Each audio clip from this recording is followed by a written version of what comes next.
Muito bom dia a todos, a todas que nos assistem, que estão conosco nessa atividade. Hoje trata-se de uma live do Grupo de Trabalho sobre a Qualidade da Democracia do Instituto de Estudos Avançados da Universidade de São Paulo, que vai apresentar os resultados parciais de uma pesquisa extremamente importante que vem sendo realizada pelo Instituto Cives do Paraná, em torno do tema dos valores em crise no contexto da pandemia do coronavírus. Acho que todos nós, neste momento da vida do Brasil e do mundo, estamos conscientes da situação extremamente grave representada pela pandemia, na verdade, um verdadeiro desastre sanitário que está ocorrendo em muitos países do mundo, mas particularmente no caso do Brasil, em que as autoridades governamentais, do governo federal, têm sido completamente irresponsáveis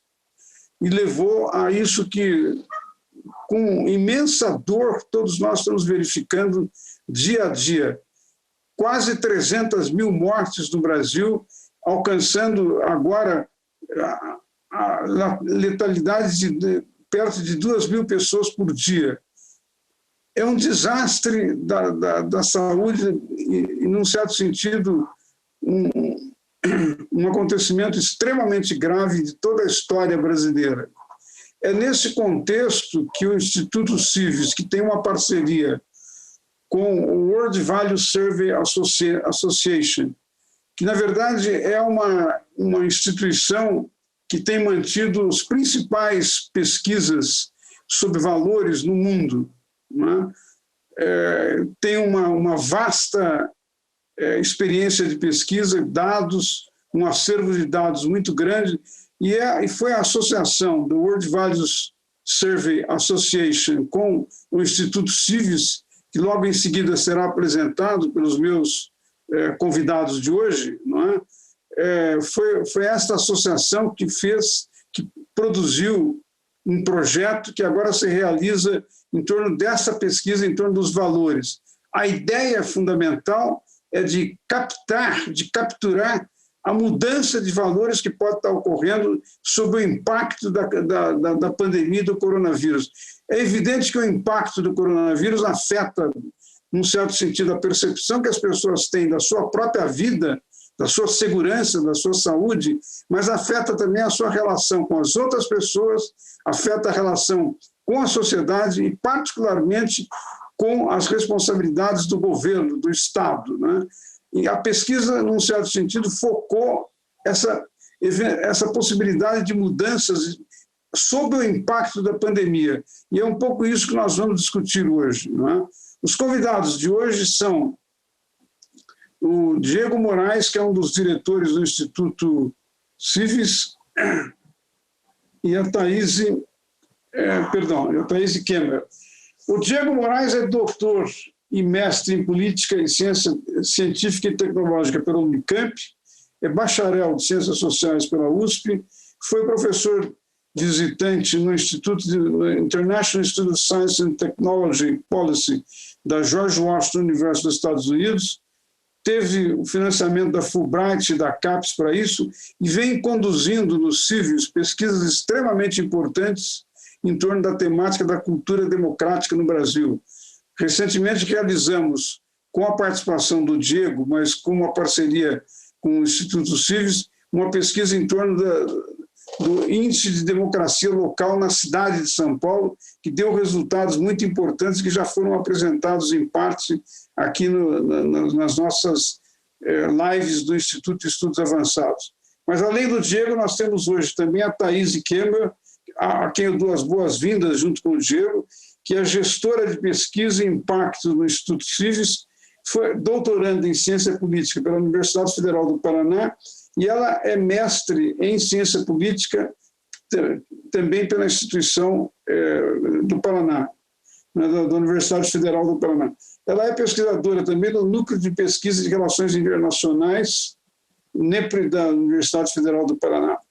Então, eu dou as boas-vindas e gostaria de passar, num primeiro momento, para uma apresentação não apenas dos objetivos da pesquisa, mas também do Instituto Cives, que tem uma parceria com o Instituto de Estudos Avançados, em particular com o grupo de pesquisa sobre a qualidade da democracia, ao Diego Moraes. Eu pediria que ele iniciasse, em seguida nós daremos a palavra para a Thaís, que vai apresentar a parte inicial dos primeiros resultados da pesquisa. Eu queria chamar a atenção apenas que isso que nós estamos fazendo hoje e as apresentações que serão feitas corresponde à primeira etapa de uma pesquisa que tem 3 painéis que vem se realizando em cada momento particular, estratégico da experiência de pandemia que nós estamos vivendo.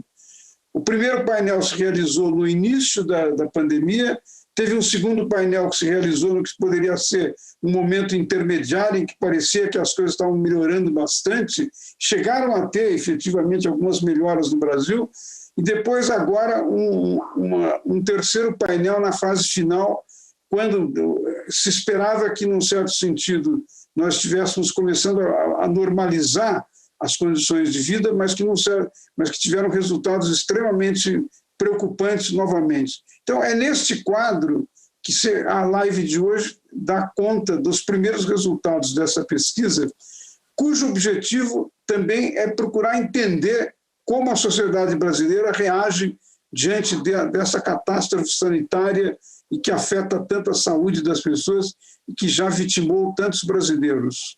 Então, eu passo, num primeiro momento, a palavra ao Diego Moraes, em seguida para a Thaís Kemba. Por favor, Diego. Perfeito. Bom dia, professor. Bom dia a todos. É uma grande honra para a gente ter essa oportunidade aqui de divulgar nossa pesquisa, nossos trabalhos no âmbito do Instituto de Estudos Avançados e do Grupo de Qualidade de Democracia, tocado pelo professor Moisés. É sempre uma fonte muito grande de inspiração para a gente, os trabalhos do professor Moisés, nossas pesquisas de cultura política, de cultura democrática, cultura cívica. Então, para a gente é uma imensa alegria realmente ter essa oportunidade, ter essa parceria cada vez mais estreita com o professor e com o Instituto de Estudos Avançados.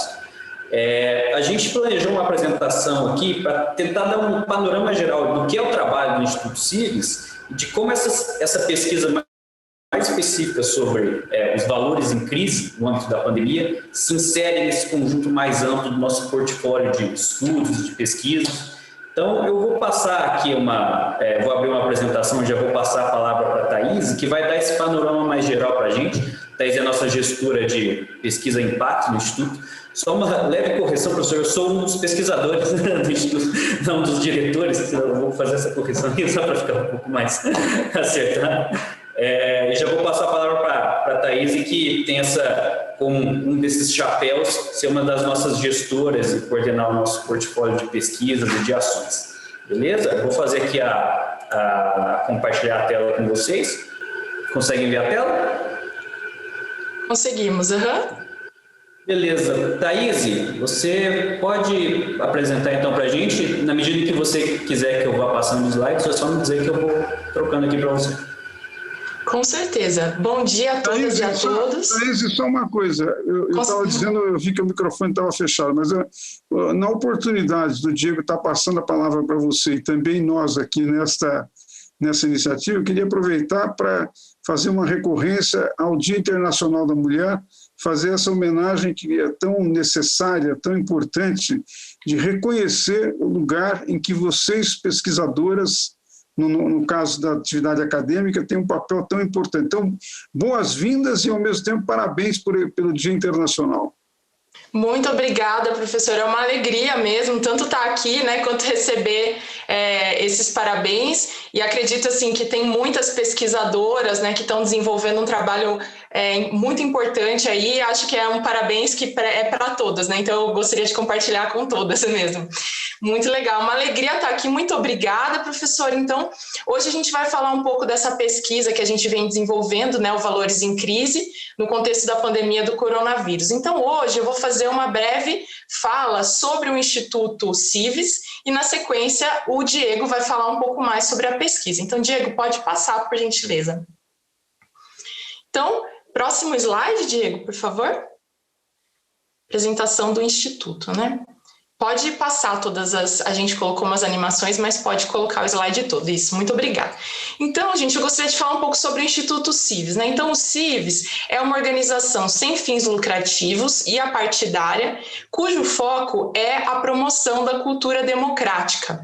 Então, esse ideal, ele surge a partir de uma visão que é trabalhar por um Brasil que seja mais colaborativo, honesto e democrático. Então, ali à direita vocês veem o logo do CIVES, é uma lógica partidária que se reflete também no nome, né, que é um palíndromo, e também tem aí um logo que remete à ideia de impacto, né? Então, a gente busca fazer como se fosse aquela gota d'água que cai no rio, cujas ondas reverberam. Então, o nosso trabalho, a gente busca, isso, contagiar outras pessoas para a importância dessa temática e como ela é estruturante aí para o fortalecimento da democracia. Mas esse trabalho ele não começou assim, não nasceu pronto dessa forma, né? Então, no próximo slide, por favor, pode passar, Diego, por gentileza? Então, a gente mostra aí a importância da cultura democrática, né? A cultura democrática, a gente entende que é um pilar porque ela explora bases para a democracia. Então, no primeiro momento, aí a vida comunitária, né? Então, as relações das pessoas com suas comunidades, também as normas e valores democráticos, a questão do apreço à democracia e também o conhecimento político, né? Partindo da lógica que a gente precisa de conhecer o que é a democracia e seu funcionamento para poder lidar com ela e fortalecer esse regime, né? Então, a gente parte desse conceito de cultura democrática, entendendo que ele fomenta a responsabilidade, fomenta capital social e fomenta a colaboração. Então, tudo isso a gente entende que é base para a consolidação dos direitos políticos e sociais no país. No próximo slide, por favor, Diego. Então, aqui sim, né, eu mostro que esse caminho do CIVES, né, ele começa aí há muito tempo. Então, desde 2010, quando é fundado, pode passar, Diego, as animaçõezinhas? Isso, muito obrigada. Então, aqui a gente fez uma breve linha, né, para mostrar, assim, um pouco da história do CIVES. O CIVES nasce em 2010 com um grupo de jovens, né, que busca aí, repensar essa questão da corrupção. Então, é um contexto que eles reparam mesmo, né, o cenário que estava no Brasil e eles decidem fazer alguma coisa. Então, eles se unem, criam esse instituto para pensar como lidar com essa questão, né? E a partir daí, o que eu mostro nessa linha é que esse grupo de jovens vai fazendo uma série de iniciativas para buscar fortalecer a democracia. Então, alguns eventos, né? Então, foram feitos no Paraná, então, por exemplo, Terceira Semana da República, lá em 2013. Também esses jovens se engajaram em um projeto de lei para a reforma política, né? Então, coleta de assinaturas e tudo mais. E com o tempo, esse grupo de jovens vai consolidando essa ideia de que trabalhar com a democracia seria pensar muito a cultura, né? E aqui, em 2017, o Instituto começa a desenvolver um trabalho que é o Índice de Democracia Local. Então, tudo nasceu com a ideia de medir a qualidade da democracia, né, nas cidades, partindo dessa premissa de que as cidades são o locus democrático, né, o locus de onde o cidadão realmente se conecta com a democracia. E para esse trabalho foi feita então uma parceria entre outras instituições, né, com a The Economist Intelligence Unit. Então, essa parceria permitiu aí um aprofundamento, um desenvolvimento desse índice de democracia local, né, e também com base, né, nos estudos que a própria The Economist fez sobre o país, viu-se que a cultura política, né, no Brasil, ela já tinha níveis muito baixos. Então, o Instituto cada vez mais passou a se conscientizar da importância de ter o foco em cultura democrática, né? E quando a gente aplicou esse índice, tanto na cidade de Curitiba, em 2018, quanto na cidade de São Paulo, em 2019, a gente viu que esse índice realmente, no foco das cidades, ele também continua muito baixo. Então, o que mede, né, basicamente? Então, esse índice que a gente criou, eu vou falar um pouquinho mais sobre eles, né? Mas em particular a cultura democrática tem aquele foco que eu falei de entender relações comunitárias, né? O apreço das pessoas pela democracia e também o conhecimento político. Então, em suma, o trabalho do CIVES foi verificando que o conhecimento político das pessoas, né, essa valorização da democracia em duas grandes capitais do país, ele é realmente bastante baixo. Eu vou falar um pouquinho mais sobre isso. E, finalmente, né, em 2020, a gente também tem algumas pesquisas agora já voltadas a entender aí a democracia, sobretudo no contexto da pandemia, como é o caso dessa pesquisa Valores em Crise que a gente vai falar. Então, em suma, né, então a gente tem aí uma atuação que é composta por reflexões e por ações com vistas ao fortalecimento aí da democracia brasileira. Pode passar, Diego, por favor. E aqui, claro, né, a gente não faz esse trabalho sozinho e na verdade é uma construção conjunta, né, a várias mãos. Então tem tanto pessoas físicas e jurídicas que investem na gente para que a gente desenvolva esse trabalho, como também a gente tem um trabalho muito forte de parcerias e contatos com universidades, né? Como é o caso, né, da Universidade de São Paulo, no contexto dessa parceria com o professor Moisés, mas também com tantas outras universidades aí, né? Então, Federal do Paraná, o VIDEM, né? Então, é um trabalho realmente de construção coletiva que o CIVES faz. Pode passar, Diego, por favor? Fala um pouquinho das nossas ações. Então, a primeira delas que eu gostaria de falar, assim, na linha do fazer e pesquisar, né, uma das iniciativas que o CIVES desenvolveu chamou-se Cidade da Gente.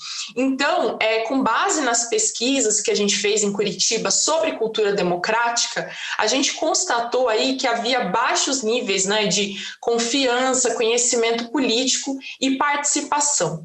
Então, com base nesse diagnóstico, nós convidamos mais de 100 lideranças da cidade e fizemos aí um grande diálogo para buscar entender quais fatores influenciam, né, esses baixos níveis de confiança. Então, foi um trabalho muito bacana de diálogo que a gente desenvolveu aí a partir de 2018 até o final do ano passado. No próximo slide, Diego, por favor. A partir disso, né, a gente estruturou realmente uma ação. Então, estruturamos um conselho, estruturamos grupos de trabalho para pensar as melhores formas aí de melhorar a confiança e melhorar a colaboração entre essas lideranças da cidade. Próximo, por gentileza. Pode passar também.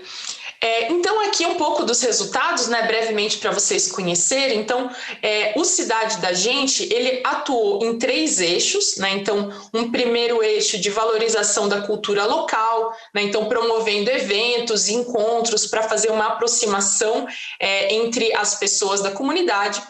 Um segundo, trabalhando no eixo aí de educação para a cidadania, então partindo sempre dessa lógica que a formação política é imprescindível aí para o fortalecimento dessa cultura democrática, e também um terceiro eixo de florescimento de lideranças comunitárias, né? Então, partindo da premissa aí de que as lideranças comunitárias elas são a base de um desenvolvimento local mais profundo, então a gente foi fazer um trabalho grande aí de capacitação junto a essas lideranças.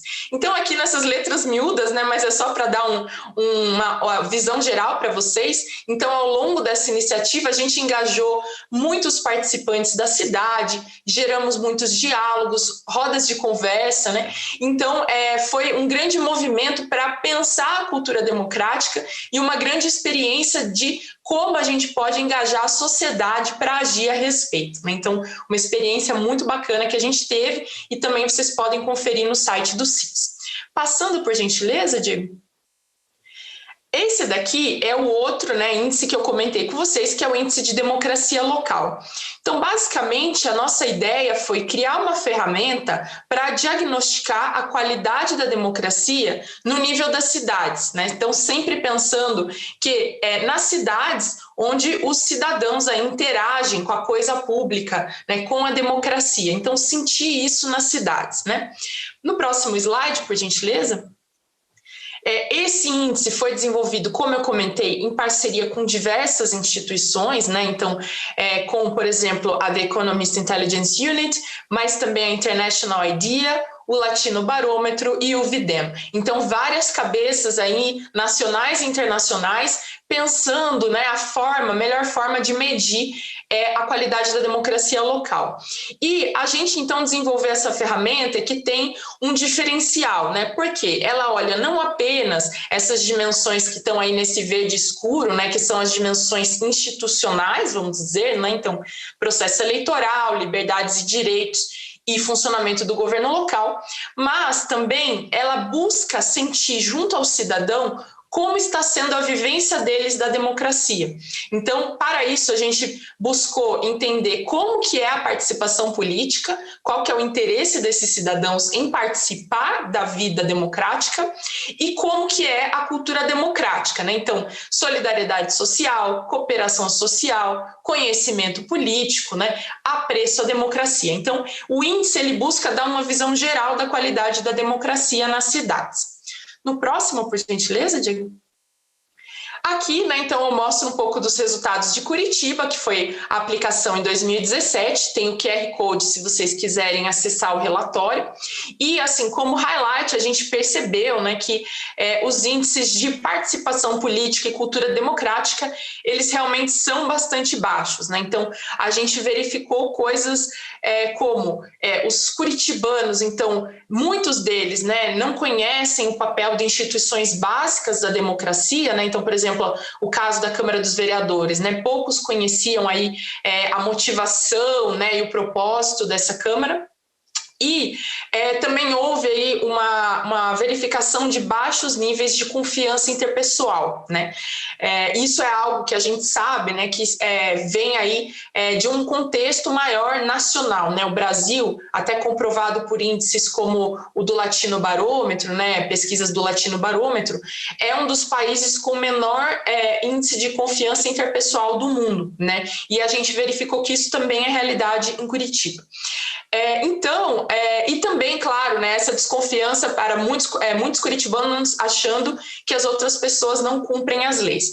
Então, um cenário realmente bem problemático em termos de cultura democrática, mas que, como eu vou mostrar aí nos próximos slides, por favor, Diego, ele também se repete em São Paulo, né? Então, a gente vê, embora devo fazer aqui uma observação, que não são índices comparáveis entre si, exatamente comparáveis, entre Curitiba e São Paulo, porque entre as duas aplicações, a gente fez uma revisão da metodologia, né? Então, a gente fez uma mudança nas questões, então a gente aprimorou aí o nosso instrumento, né? Mas de toda forma, se vocês acessarem o relatório de Curitiba, vocês verificarão que são os índices mais baixos aí dentro do IDL, né? A participação política e a cultura democrática.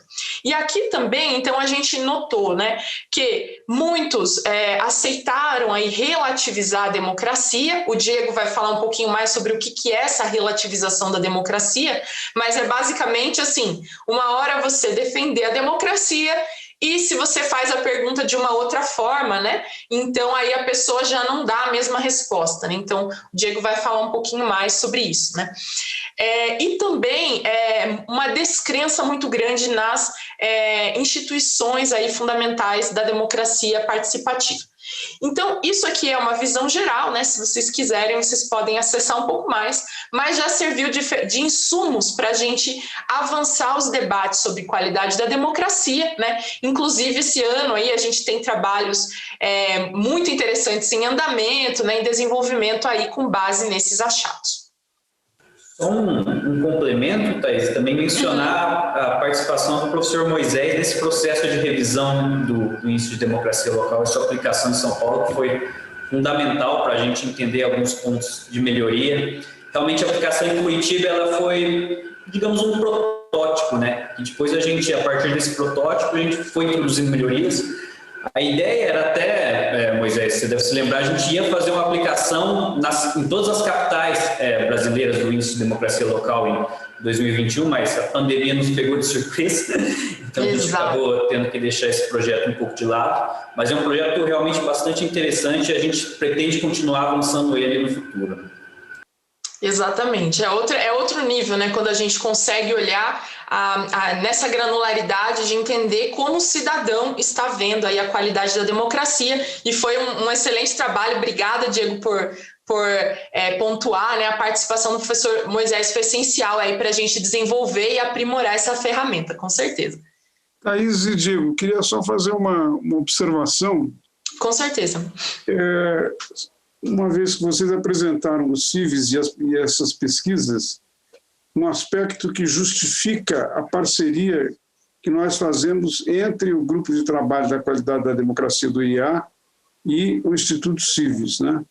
A abordagem da qualidade da democracia que a gente tem trabalhado ao longo dos anos, em várias pesquisas que já foram realizadas, algumas das quais eu coordenei, outras eu participei como pesquisador, mas que, em geral, tivemos oportunidade de dar notícia em seminários, conferências realizadas pelo IEA, né? A abordagem trabalha fundamentalmente 3 grandes dimensões.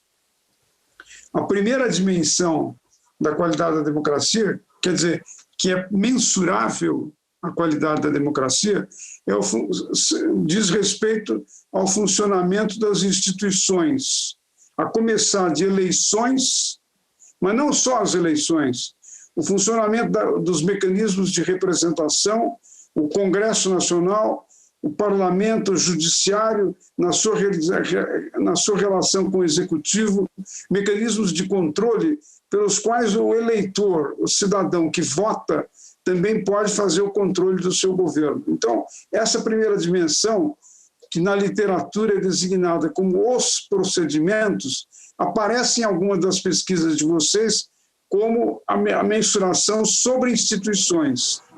Há uma segunda dimensão extremamente importante da mensuração da qualidade, que é a verificação de como os 2 princípios que são pilares fundamentais da democracia, a liberdade e a igualdade, como eles funcionam na prática. Quer dizer, como as pessoas percebem, funcionam e, eventualmente, aprofundam, se relacionam com esses princípios associados com aqueles procedimentos da primeira dimensão. E uma terceira dimensão que diz respeito aos resultados da democracia. Não é possível no regime democrático você prever totalmente qual será o resultado, mas, de alguma maneira, em relação às aspirações dos cidadãos, se os governos democráticos e a estrutura democrática não responder, cria-se digamos assim, um vácuo, uma desconexão que afeta a qualidade da democracia, em grande parte relacionado com o aspecto que vocês estão pesquisando, que diz respeito ao modo como as pessoas vivenciam o sistema democrático, não é? Isso muitas vezes parece distante, parece que instituições é uma coisa, os valores fundamentais são outra, os resultados, mas a abordagem da qualidade da democracia inovou, do ponto de vista acadêmico, exatamente por tentar flagrar a interação dessas 3 dimensões. E eu acho que é muito importante a parceria que nós estamos fazendo, porque vocês estão exatamente tratando de um aspecto fundamental dessa dimensão, que se refere, por um lado, à participação, mas, por outro lado, à cultura democrática. Não existe participação sem valores, sem cultura. E não existe cultura do regime democrático que não se expressa na ação dos cidadãos, ou pela ação, pelo voto, pela pressão, ou pela omissão,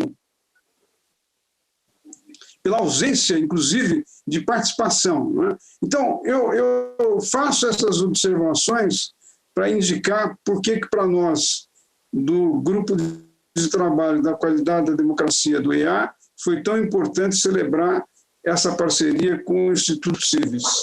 Mas devolvo a palavra agora, acho que para o Diego, né? Ainda tem mais uns slides, professor, mas eu posso seguir aqui, Diego, né? Sim, você toca, Thaís? Toco sim. Pode passar o próximo. Obrigada, professor. Excelente. Acho que é um complemento essencial, né?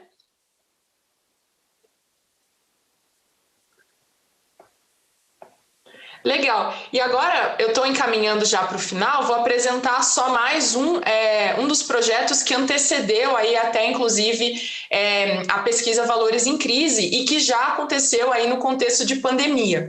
Então, pode passar, Diego, apresentar todos os itens? Isso, obrigada. Então, foi um estudo que nós fizemos aqui no CIVES no ano passado, em Curitiba, também contando com pesquisa multimétodos, né? Então, fizemos aí um survey com um grupo de população mais vulnerável na cidade de Curitiba e também envolvemos aí formadores de opinião, né, no contexto de grupos focais, com o objetivo de pensar aí cenários futuros para um contexto pós-pandemia. Então, no ano passado, em Curitiba, a gente tinha uma esperança, né, que esse cenário não demorasse muito para chegar, né, embora ele esteja se alongando, né, mas a gente tinha essa vontade de pensar já como seria esse pós-pandemia. E aqui no lado direito, vocês veem aí que depois, né, de várias conversas e pesquisas também, sobretudo com a população vulnerável, né, da cidade de Curitiba, a gente identificou aí cenários do que poderia acontecer dependendo da reação da população. Então, como vocês veem aí, tem um cenário gralha azul, que é o melhor cenário, é um cenário que a gente consideraria, assim, as pessoas respeitando quarentena, o governo também tomando boas iniciativas, né, para mitigar os efeitos dessa pandemia, que infelizmente a gente está vendo que não está se verificando, né? Também tem o cenário intermediário que falava assim, olha, solidariedade social e cooperação social que surgiram com a pandemia vão ser igual a Japona. A Japona é um casaco de Curitiba, né? Que a gente chama o casaco de Japona, né? Então é aquilo que você tira do armário no inverno e depois você coloca de novo, né? Então, no sentido que haveria uma cooperação social, mas que ela não perduraria. E o último cenário, que é o pior cenário, que infelizmente é o que a gente está vendo que está se verificando aqui em Curitiba hoje, né? Que farinha pouca, meu pirão primeiro, ou seja, pessoas que não se preocuparam aí com guardar aí a quarentena e tudo, né? E a gente está vendo aí um aumento expressivo de casos. Então, também foi uma pesquisa muito interessante que a gente fez, vocês podem acessar também no nosso site. E aqui, por fim, para encerrar minha fala, gostaria aqui de convidar vocês, né, para acompanhar também o nosso trabalho, que também, assim, está sendo muito fomentado agora com essa parceria com o Instituto de Estudos Avançados, né, com o professor Moisés, e aí eu acho que isso aqui vai florescer cada vez mais, né? Então, apresentar aqui para vocês um pouco do que a gente fez. O ano passado, o Diego, em parceria com outra pesquisadora do Instituto Reuters, eles publicaram aí um artigo falando sobre a metodologia que a gente usou para fazer essa pesquisa aí dos cenários, né, na Survey Research Methods. Além disso, a gente desenvolveu também um dossiê aí na revista de Teoria e Pesquisa, explorando aí várias nuances da qualidade da democracia local em São Paulo. Agora, recentemente, né, então está para chegar aí um artigo que a gente publicou em parceria também com a Camila, né, na International Political Science Review, então também explorando aí dados, né, do Índice de Democracia Local na cidade de São Paulo, e por fim aí o livro que está prestes a ser lançado, né, que fala também sobre o Índice de Democracia Local, e aí, né, a gente contou com uma série, né, de pessoas estudiosos no tema para fazer estudos em cima desses dados aí de São Paulo. Então, são publicações muito bacanas, a gente convida vocês aí para acessarem, e eu gostaria desde já de me colocar à disposição para qualquer dúvida que vocês tiverem sobre o Instituto, sobre as nossas pesquisas. Agradeço muito a participação. Obrigado, Thaís. Acho que eu vou assumir agora a apresentação, né? Agora a gente vai finalmente entrar na discussão do projeto de Valores em Crise em si, que é esse projeto que a gente está conduzindo em parceria com o Instituto de Estudos Avançados. Eu e o Moisés, a gente está planejando um dossiê com base nos achados das 2 primeiras ondas. Eu vou aqui dar um primeiro panorama geral para vocês do projeto e dos resultados preliminares que a gente obteve até agora, né, na aplicação das 2 ondas. Então, começando, só para vocês entenderem melhor qual que é a ideia desse projeto. foi uma iniciativa de pesquisadores da World Value Survey Association, como o Moisés mencionou, é uma das principais organizações que pesquisam a opinião pública sobre valores, sobre cultura ao redor do mundo. Eles tiveram essa iniciativa no começo de 2020. O vice-presidente da World Value Survey Association, o professor Christian Belzel, lançou um convite para diversas organizações ao redor do mundo para aderirem a esse projeto, que tentava entender, então, como que os valores dos indivíduos e a cultura poderiam estar sendo alterados pela pandemia, né?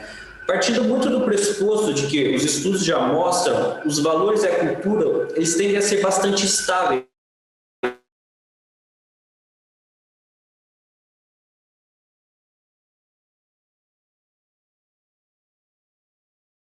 ao longo do tempo, né? Alguns falam, inclusive, de pode ser algo alterado por eventos dramáticos, como o caso de guerras, crises, e a pandemia, como Moisés já apontou, muito provavelmente o evento mais dramático que a gente vivencia, talvez desde as grandes guerras ou da escravidão, ou seja, é um evento sem precedentes. Então, valeria muito a pena, da perspectiva acadêmica, científica, investigar se esse evento estaria trazendo alguma mudança nos valores, na cultura política das pessoas, e como essa mudança, como que ela se comportaria no longo prazo, se ela seria um mero ajuste pontual ou algo mais permanente, né?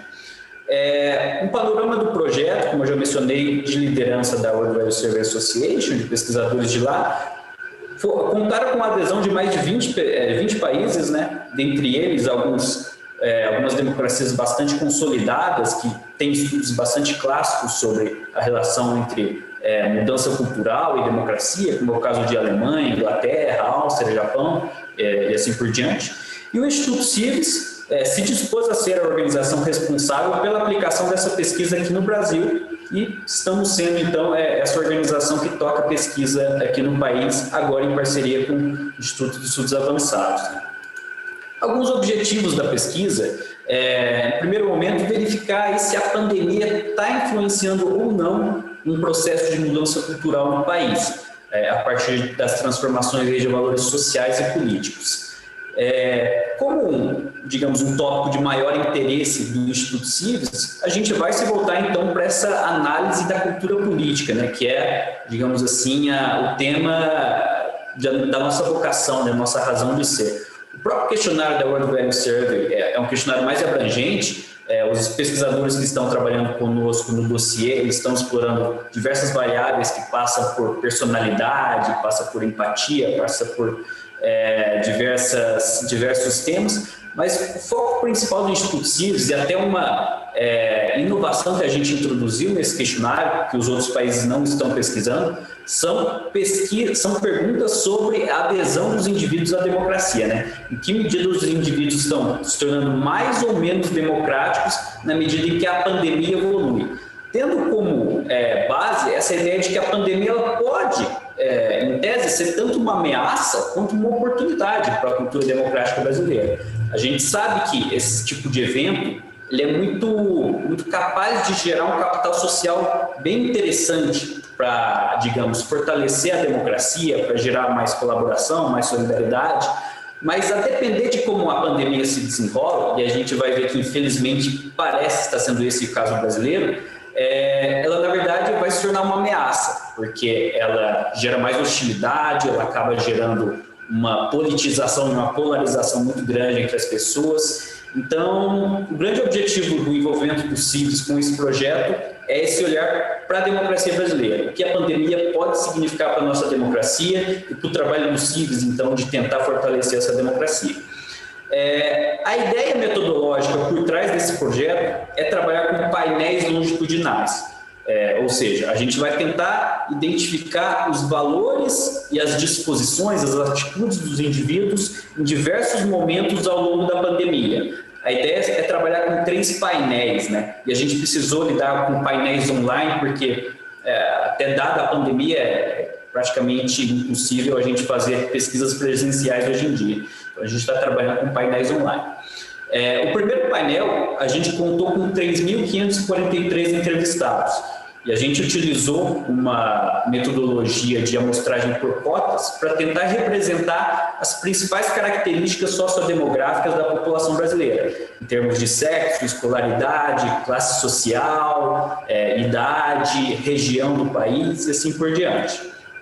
Agora, a gente já fez a aplicação da segunda onda e a gente contou com 1.929 entrevistados que também tinham respondido à primeira onda, porque a ideia do projeto é justamente essa, ver os mesmos indivíduos ao longo do tempo.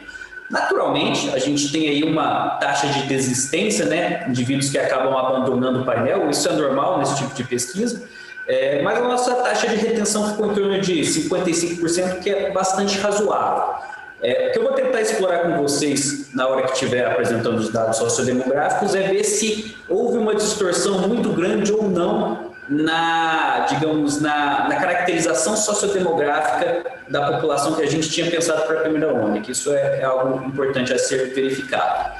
E a estruturação dos painéis como um todo, das 3 ondas, essa ideia de que a primeira seria no meio da crise, foi realizada então em maio e junho de 2020, a segunda onda, ela tinha como um mote ter essa ideia de fim à vista, de que as pessoas estão começando a ver uma possibilidade de que a pandemia vai terminar, começando a ver uma luz no fim do túnel. E a ideia original era até aplicar essa pesquisa no final de 2020, em novembro, dezembro de 2020. Só que a gente percebeu que a situação ainda era bastante problemática naquele momento e resolveu postergar um pouco para pelo menos aplicar a pesquisa quando a vacinação já estivesse começando, em vias de começar, e a vacinação enquanto um marco de possível fim à vista, né? E a terceira onda, ela é para ser aplicada quando a população já tiver uma percepção maior de recuperação, o país como um todo tiver uma percepção maior de recuperação. Originalmente ela estava planejada para ser aplicada um ano depois da primeira, né? Ou seja, maio, junho de 2021. Hoje a gente já tem uma perspectiva um pouco mais pessimista e já estamos trabalhando com a possibilidade de aplicá-la em agosto, setembro de 2021.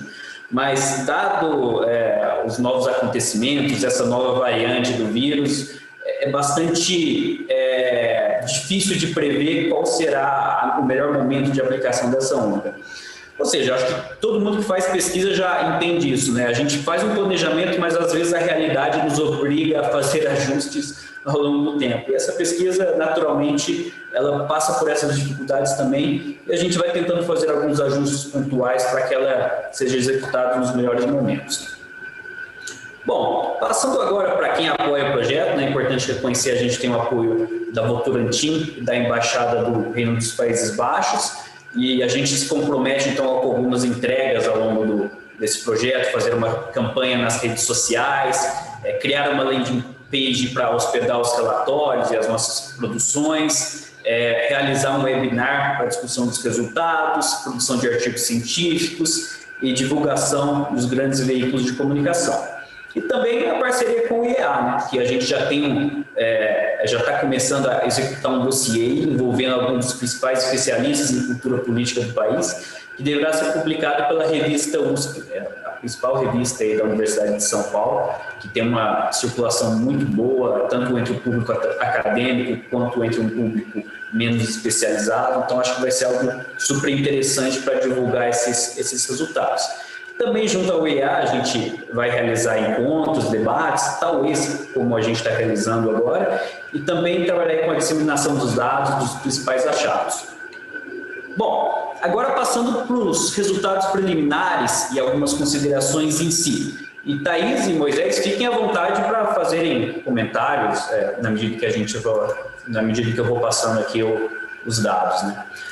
Primeiramente, eu gostaria de fazer um olhar aqui para a caracterização sociodemográfica da amostra. Como eu comentei, a primeira amostra ela tinha todo esse cuidado de fazer uma amostra por cotas para tentar reproduzir a realidade nacional naquela amostra, né? Bom, a segunda onda, por ter perdido parte do painel, é natural que tenha algumas distorções. Então, vamos tentar entender quais foram essas principais distorções, até para entender melhor qual que é o perfil do respondente que está participando das duas ondas e que vai ser o nosso objeto de análise nos resultados principais da pesquisa e que eu vou apresentar posteriormente. Primeiramente, em termos de sexo dos respondentes, a gente vê que não teve nenhuma grande distorção. É bastante parecido tanto a distribuição de homens e mulheres na onda 1 quanto na onda 2. Então, quanto a esse ponto, está razoavelmente tranquilo. Agora, se a gente olha para a faixa etária, a gente começa a observar uma certa distorção que já ocorre. A gente vê que indivíduos mais jovens tenderam a responder menos à segunda onda do painel, né? A gente perdeu a proporção de jovens, que era 29% na onda 1 e passou para 19% na onda 2, e os indivíduos mais velhos, da faixa de 45 a 59 anos e 60 anos ou mais, eles aumentaram a presença dele proporcionalmente no painel. Então, isso é algo que a gente deve já manter em mente. Assim. A onda 2, os indivíduos que se mantiveram no painel, eles tendem a ser mais velhos do que a população brasileira como um todo, do que a distribuição da população brasileira como um todo. Bom, passando para a questão da região, a gente também não identificou nenhuma distorção considerável aqui. Lógico, teve algumas variações ali, uma queda de indivíduos do Sudeste e do Nordeste e um consequente crescimento de indivíduos das demais regiões, mas as proporções se mantiveram razoavelmente parecidas. Então, em termos de região, a gente não tem nenhum ponto de atenção. Bom, agora olhando para a escolaridade, a gente observa também algumas distorções que são importantes que a gente sublinha. Os indivíduos de maior escolaridade, eles responderam mais ao painel, ou seja, agora eles são proporcionalmente maiores do que eram na onda 1. E, consequentemente, os indivíduos de menor escolaridade tenderam a responder menos à segunda onda do painel. Então, agora eles são proporcionalmente menores do que eram na onda 1 e, como a onda 1 era uma representação bastante fidedigna da população brasileira, o painel então tem essa certa distorção agora. Os indivíduos do painel são mais escolarizados do que os indivíduos da população brasileira no geral. Agora, olhando para a classe, naturalmente a gente sabe que classe social e escolaridade são duas variáveis que tendem a caminhar razoavelmente juntas. A gente observa a mesma coisa. Os indivíduos das classes mais altas tenderam a permanecer no painel, enquanto os indivíduos das classes mais baixas, especialmente as classes D e E, tenderam a abandonar o painel. Então, nesse sentido, também sublinhamos aqui que a configuração do painel das pessoas que responderam às duas ondas, hoje ela traz indivíduos mais velhos, mais escolarizados e de classes sociais mais altas do que a população brasileira como um todo. Essa não é uma preocupação enorme, porque a ideia dos painéis longitudinais ela é mais acompanhar os mesmos indivíduos ao longo do tempo. É claro que quanto mais parecidos com a primeira onda, melhor seria, mas não temos uma preocupação enorme nesse sentido, porque a nossa visão é mais longitudinal. Mas fica como ponto de atenção para qualquer análise que a gente vai fazer no futuro, e até para tentar entender algumas das respostas que a gente tem na comparação mais rigorosa que a gente vai fazer a partir de agora, comparando os indivíduos que responderam às duas ondas, esses 1929 que responderam à primeira onda e também as respostas deles à segunda onda, tendo em mente essas distorções. Passando então agora para os principais resultados da pesquisa em si. O que a gente observa? Naturalmente, como os próprios dados epidemiológicos demonstram, a experiência da pandemia na vida da população tem sido cada vez mais marcante. A gente observa que um salto gigantesco de pessoas, dos indivíduos que têm pessoas próximas que tiveram sintomas leves de Covid-19, mais do que dobra, aí, né? Chegando a mais da metade da amostra na onda 2. Lembrando aqui que estamos comparando os mesmos indivíduos na onda 1 e onda 2, por isso o 1929 é sublinhado ali em cima. E também a gente observa que o número de indivíduos, a proporção de indivíduos que testaram positivo para a Covid-19, que tem uma multiplicação aqui de 8 vezes, né? Era 1% e agora chega a 8,4%. Que não é um número desprezível, né?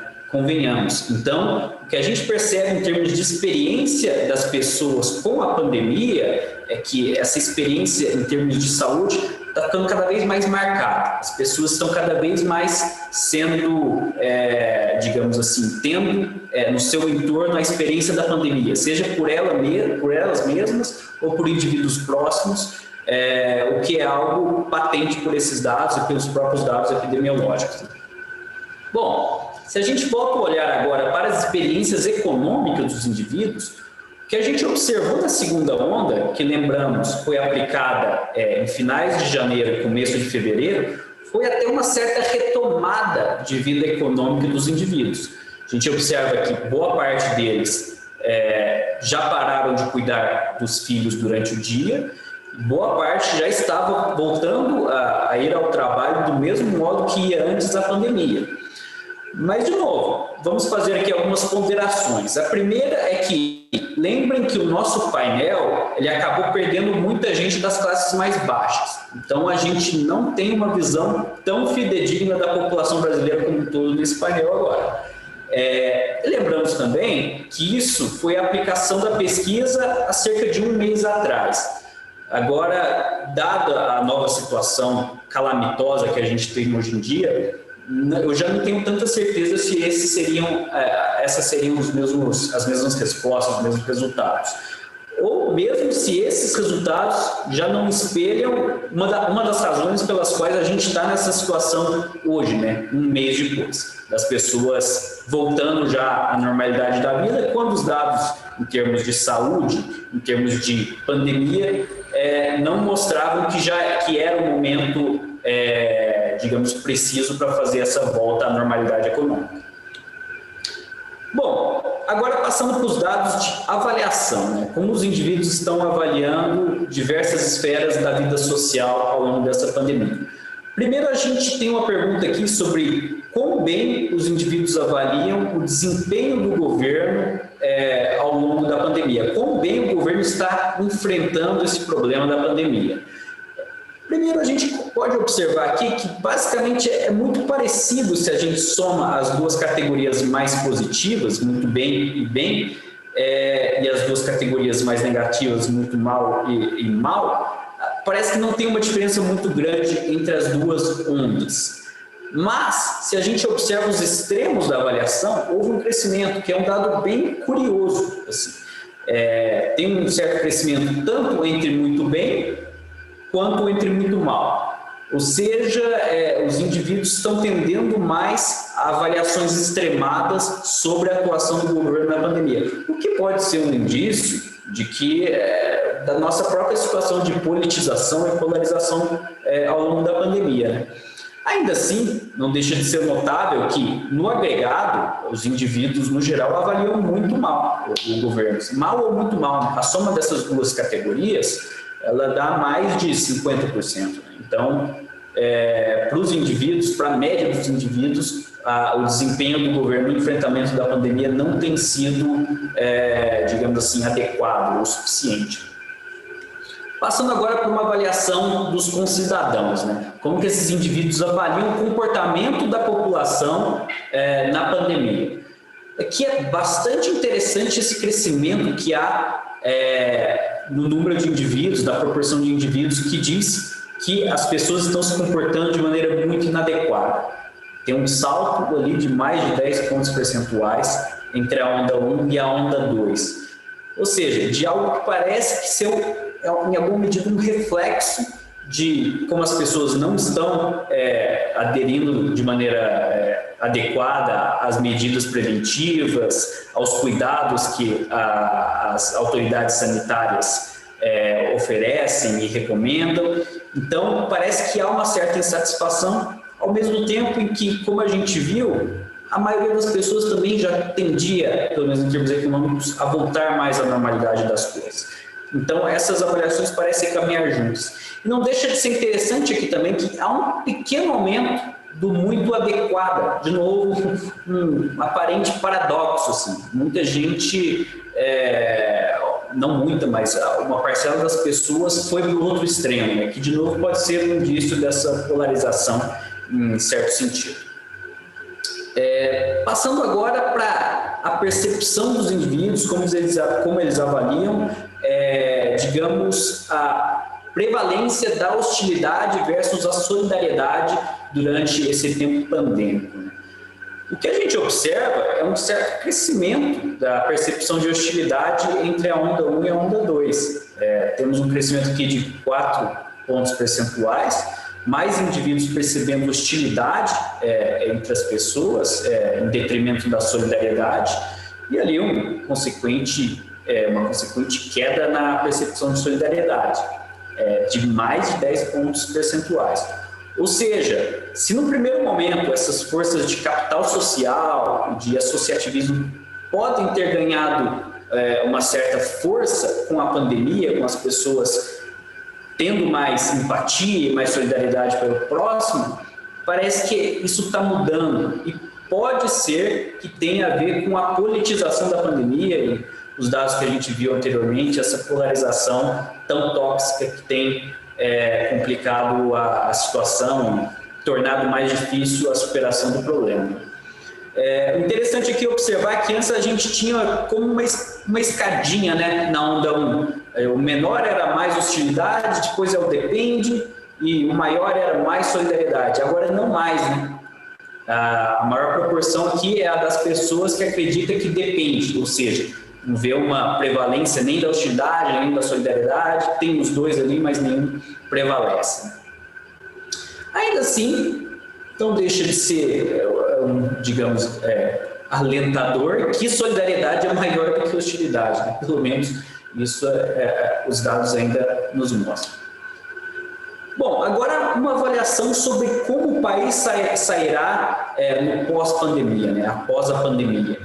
Interessantemente, essa avaliação negativa de gravemente prejudicado, ela tem uma queda, não é uma queda tão grande, mas tem uma certa queda, sai de 66% e vai para 58%. Ao mesmo tempo, o muito fortalecido tem um leve aumento também de 11%, vai para 13%. Isso não deixa de ser interessante, porque a gente viu ali resultados muito ruins, né, sobre o comportamento da população, sobre o enfrentamento da pandemia pelo governo, mas por alguma razão os indivíduos tendem agora a ser menos pessimistas sobre como o país sairá da pandemia. O fato é que o maior aumento que a gente teve na segunda onda para essa pergunta foi o nenhum nem outro, ou seja, aparentemente os indivíduos estão achando que terá aspectos relacionados aos dois, mas nenhum prevalecerá. Passando agora para uma avaliação sobre a mídia, né? Como as pessoas estão vendo essa questão da mídia e a presença da mídia, questão dos boatos, as mídias sociais e assim por diante. Essa pergunta em específico, ela tentava avaliar como que os indivíduos, em que medida que eles acreditavam ou não nesses boatos que dizem que a pandemia é um exagero, não é tudo isso, que as medidas de prevenção são histéricas, desnecessárias e assim por diante. Todos esses boatos que a gente vê tão disseminados nas mídias sociais. A gente pode observar que não teve uma mudança tão grande entre a proporção de indivíduos que acreditam e dos indivíduos que não acreditam nesses boatos entre as ondas 1 e 2. Teve, na verdade, até uma certa queda, né, de 14% na onda 1 para 13% na onda 2, que dizem acreditar nessas histórias. O que é, de novo, um motivo de alento, talvez. Aqui a gente traz um outro dado sobre mídia, que é em que medida as pessoas acham que as mídias sociais são mais ou menos confiáveis do que as mídias tradicionais. O que a gente observa também aqui é que não teve muita diferença entre as duas ondas, as proporções continuam bastante parecidas. Teve, na verdade, um leve aumento da confiança nas mídias tradicionais, nessa percepção de que elas são mais dignas de confiança, e uma bem leve queda de confiança nas mídias sociais. Mas, no geral, essa foi uma observação que até a Thaís fez para mim quando a gente estava revisando esses dados, não deixa de ser um pouco problemático a gente perceber que quase 20% das pessoas acreditam que as mídias sociais são mais confiáveis do que as mídias tradicionais. Ou seja, Quase um em cada 5 cidadãos desse painel está apontando aí as mídias sociais como a principal fonte de consumo de notícias e de informação que eles utilizam, né? Enfim, avançando, a gente vai passar a olhar agora para os dados de confiança, né? Sobre confiança no governo, nas instituições, nas pessoas. Primeiro dado sobre a confiança no governo. A gente também não observou uma mudança de proporções tão grande entre os dois painéis, entre a onda 1 e a onda 2. Parece razoavelmente parecido, embora tenha tido uma certa queda na categoria de pouca confiança, a categoria de nenhuma confiança, que também é uma categoria mais negativa aí da confiança, ela teve um aumento, então ficou meio que elas por elas. Mas, no frigir dos ovos, a gente tem aqui que, somando as categorias de maior desconfiança, ou seja, pouca confiança e nenhuma confiança, quase aí 70% dos indivíduos dizem que desconfiam do governo, né? Tem mais desconfiança do que confiança. Ou seja, é um cenário bastante ruim, né? O governo que não está conseguindo transmitir aí uma postura que gere confiança nas pessoas, que acaba prejudicando as relações sociais, o capital social e assim por diante. Passando agora para a confiança nas instituições em geral. Aqui, interessantemente, a gente vê um aumento nas categorias de maior confiança. Não é um aumento muito grande, mas a gente vê um certo aumento nas pessoas que dizem confiarem muito ou algo nas instituições em geral, e a concomitante queda nas categorias de menor confiança ou de maior desconfiança, que é pouca ou nenhuma confiança. Isso não deixa de ser interessante. Até analisando os dados um pouco mais desagregados, comentava com a Thaís ontem, a gente vê que o setor de saúde, por exemplo, é um setor que conseguiu angariar mais confiança. As pessoas estão confiando mais no setor de saúde durante a pandemia. Então, ao que parece, as instituições como um todos, há alguns bolsões de instituições que estão conseguindo angariar mais confiança. Isso reflete em alguma medida nesses dados. Ainda assim, se a gente soma as duas categorias de maior desconfiança, a gente vê a mesma problemática, né, que as pesquisas do Latino-Barômetro, as pesquisas do Moisés e de outros estudiosos aqui no Brasil já vem mostrando há muito tempo essa problemática da desconfiança do brasileiro em relação às instituições, que a soma aí das categorias de desconfiança chega a 60%, mais de 60%.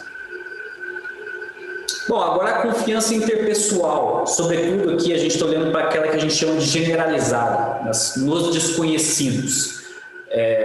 A gente vê um cenário aqui ultra preocupante, mas que não surpreende, a gente já conhece esses dados de outras pesquisas. A grande maioria das pessoas tem uma carga de desconfiança muito alta nos desconhecidos, nos seus concidadãos brasileiros que não fazem parte dos círculos mais próximos. Se a gente somar o confia pouco com não confia nada, dá quase 90%.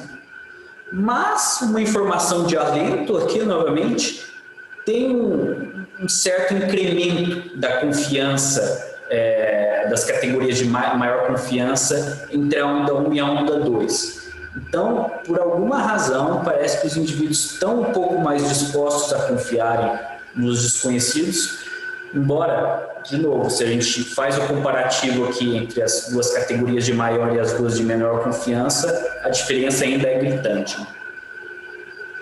Passando agora para alguns dados sobre a avaliação de políticas, né, em que medida as pessoas acham que deve ser prioritário para o país e para o governo nos próximos anos.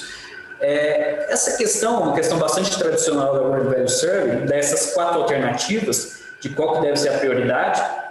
Uma mais relacionada com liberdades, outra mais econômica, outra mais com participação política e outra mais disciplinar, relacionada à ordem. A gente vê que no nosso painel, a grande maioria das pessoas tende a essa alternativa prioritária relacionada à ordem, né, disciplinar. Mas observamos aí um crescimento não desprezível de pessoas que já estão observando o combate à inflação como uma prioridade muito importante para o país nos próximos anos. em detrimento aí de uma queda do percentual de pessoas que acreditam que a prioridade deve ser manter a ordem na nação. Especulando um pouco sobre quais podem ser as razões que estão por trás disso, a gente tem que, talvez no primeiro momento da pandemia, de maior susto, de maior impacto do acontecimento, do fato pandêmico na vida das pessoas, provavelmente esses indivíduos caminharam mais nessa direção de ordem, de disciplina e assim por diante. Mas, na medida em que as coisas começou a surgir essa percepção de que pelo menos a vida econômica estava voltando à normalidade, as pessoas podem ter começado a deslocar essa percepção para, digamos, preocupações mais econômicas do que disciplinares. Então, essa é uma possível explicação desse deslocamento. Bom, passando agora para um tipo de política que, para momentos de pandemia, é sempre muito interessante a gente analisar, né? Que é a política de imigração.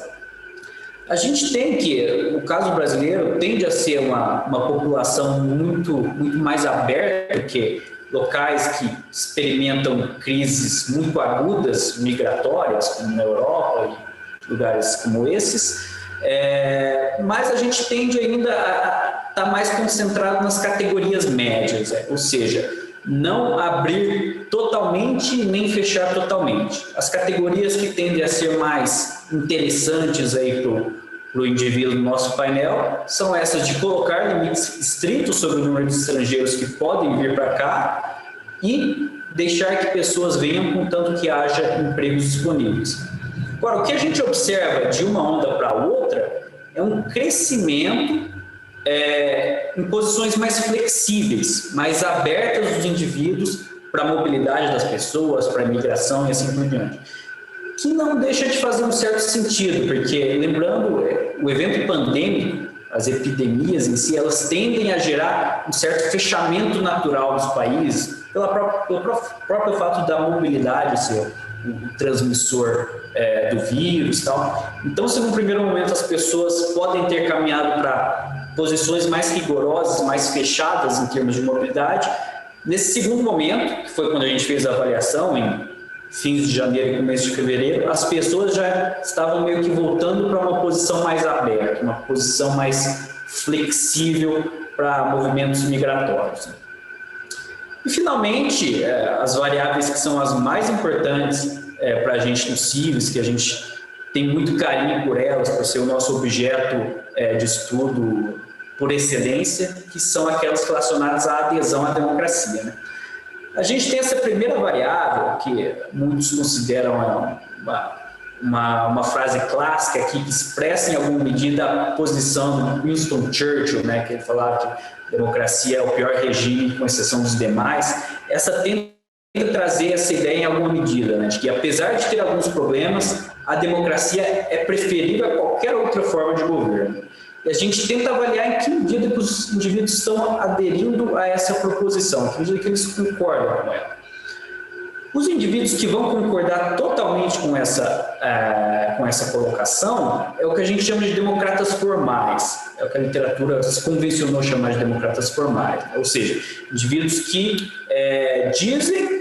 se colocam como democratas porque concordam que a democracia é preferível a qualquer outra forma de governo.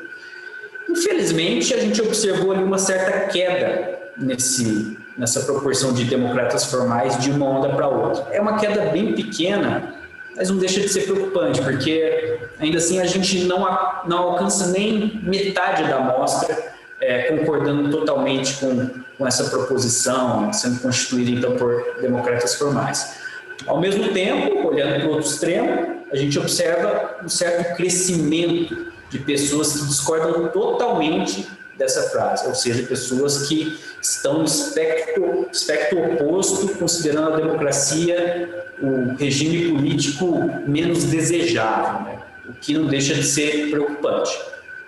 Agora, existe uma outra forma de tentar mensurar a adesão dos indivíduos à democracia, que é por meio de uma frase um pouco mais indireta, sobre como os indivíduos aderem à democracia de uma maneira um pouco mais indireta, que é essa: quando há uma situação de crise, não importa que o governo passe por cima das leis, do Congresso ou das instituições com o objetivo de resolver os problemas e melhorar a vida da população.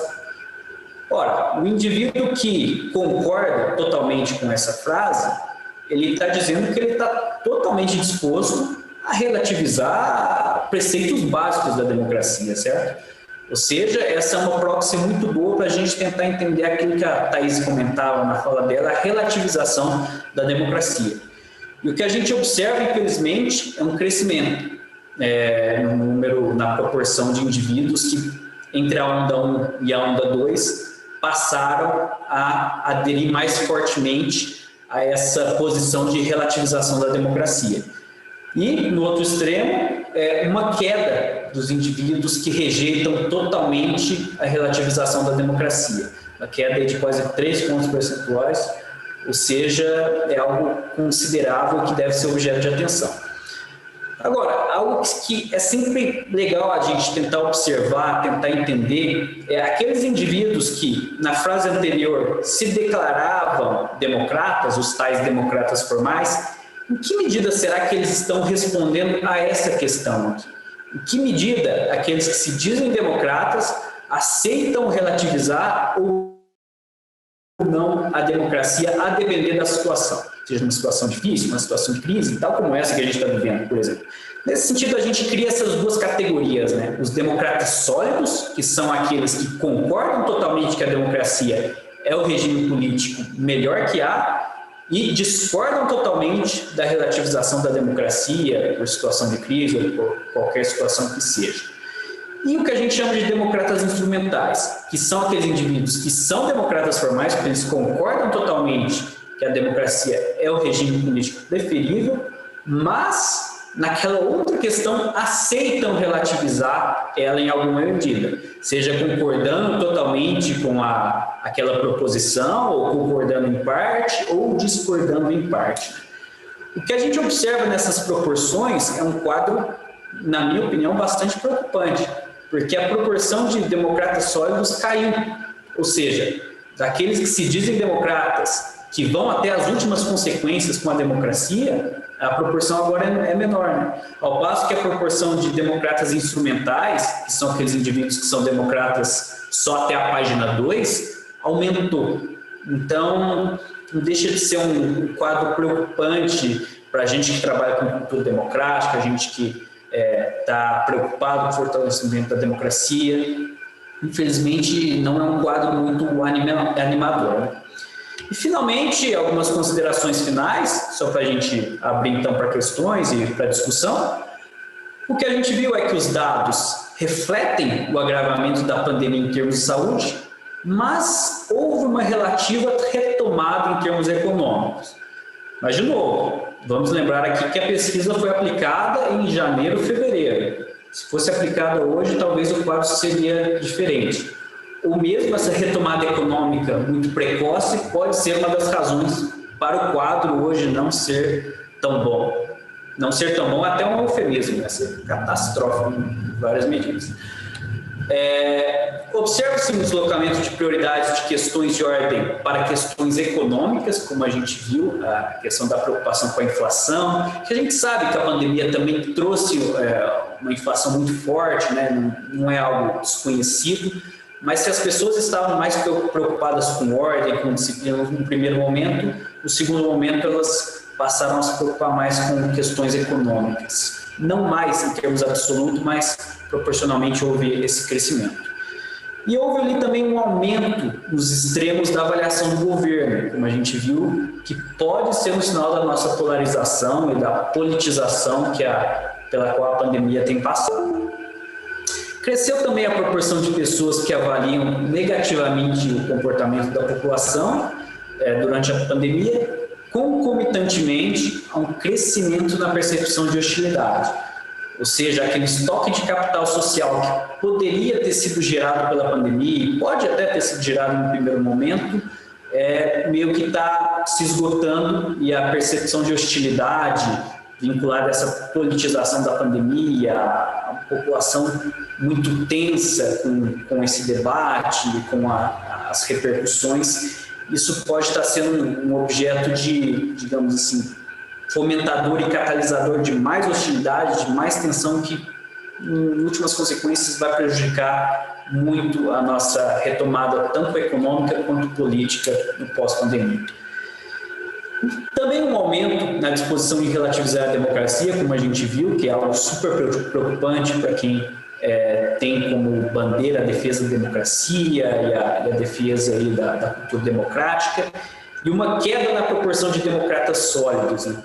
Que é super preocupante também, que mesmo aqueles que se dizem democratas estão abandonando o barco, em alguma medida, estão aceitando essa relativização.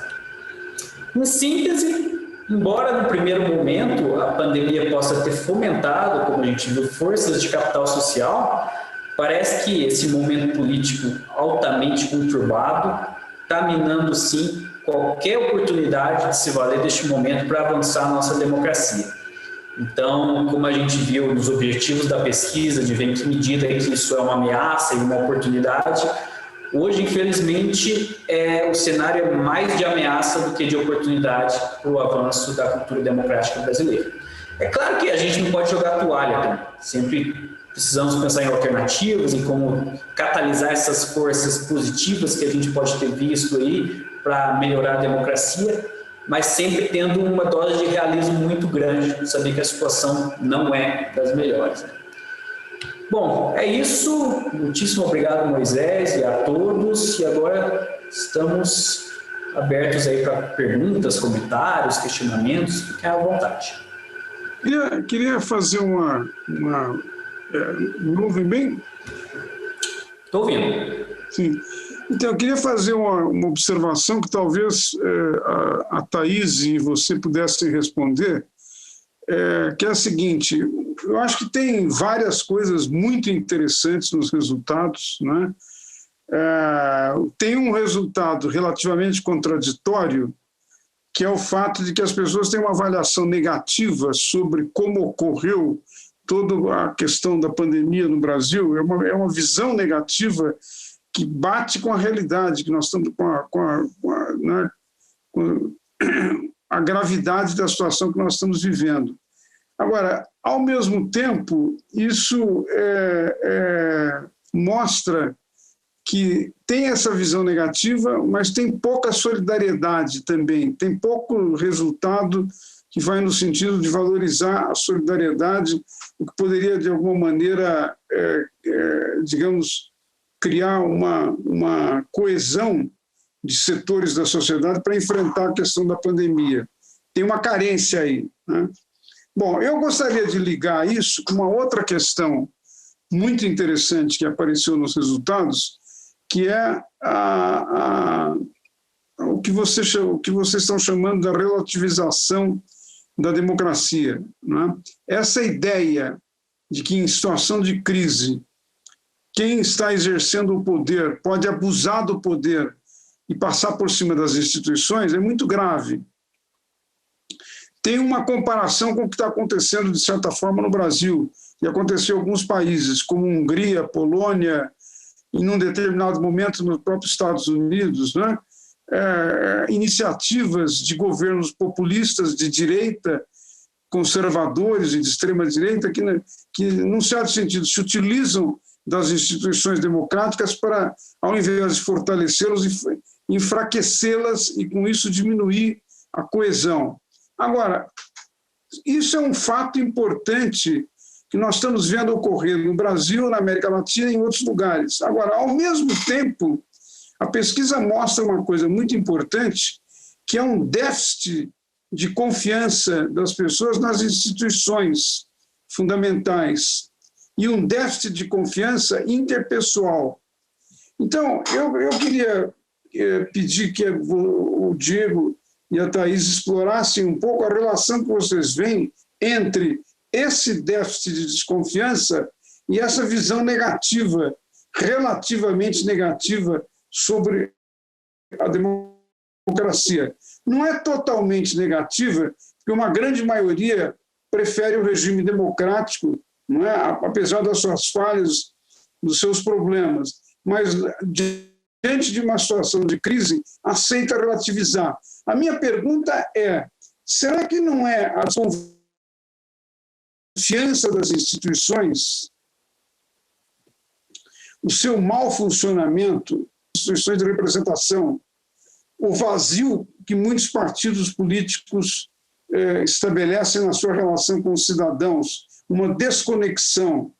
E, muitas vezes, um Congresso Nacional, uma Câmara de Deputados e um Senado virado, né, com as costas viradas para a população, com pouca sensibilidade. Porque, num certo sentido, a desconfiança, vocês lembraram bem, as minhas pesquisas que vêm desde os anos 80, no século passado, mostram que os índices de desconfiança são muito altos. Eles cresceram nas últimas décadas, eles aumentaram.